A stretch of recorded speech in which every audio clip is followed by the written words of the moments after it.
নমস্কাৰ আৰটিভি news channel তৰফৰ পৰা সকলোকে জনাইছো স্বাগত বন্ধুসকল আপোনালোকৰ কাৰণে মই লৈ আছো আজি দিনৰ কেইটামান গুৰুত্বপূৰ্ণ খবৰ তবলক জানি লওক খবৰ কেইটা তাৰ আগতে যদি আপোনালোকে মোৰ চেনেলটো সাবস্ক্ৰাইব কৰে চেনেলটো সাবস্ক্ৰাইব কৰি ল'ব আৰু পাশত থকা বেল আইকনটো বজাই দিব কিয়নো মই এনেকুৱা ধৰণৰ ভিডিঅ' সদায় আপলোড কৰি থাকো তো ব্লগ ভিডিঅ'টো আৰম্ভ কৰিছো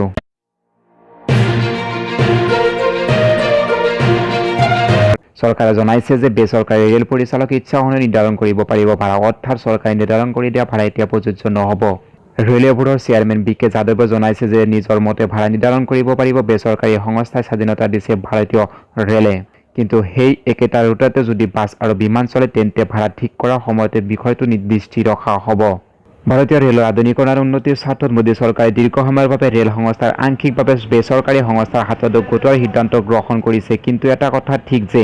ভাৰতৰ পৰিবহণ ব্যৱস্থাৰ অন্যতম গুৰুত্বপূৰ্ণ মাধ্যম হ'ল ৰেল এখন ৰাজ্যৰ পৰা আন এখন ৰাজ্যলৈ যাতায়াত কৰিবলৈ দেশৰ নিম্ন মধ্যবিত্ত মানুহে সৰ্বাধিক ৰেল যাত্ৰা কৰে গতিকে সামান্য ভাড়া বৃদ্ধি হ'লেও বহু লোকৰ ওপৰত পৰে ইয়াৰ প্ৰভাৱ ভাৰতীয় ৰেলৰ ফালৰ পৰা জনোৱা মতে বেচৰকাৰী ৰেলৰ পৰা ভাৰত চৰকাৰে প্ৰায় 750 কোটি টকাৰ প্ৰতি বছৰে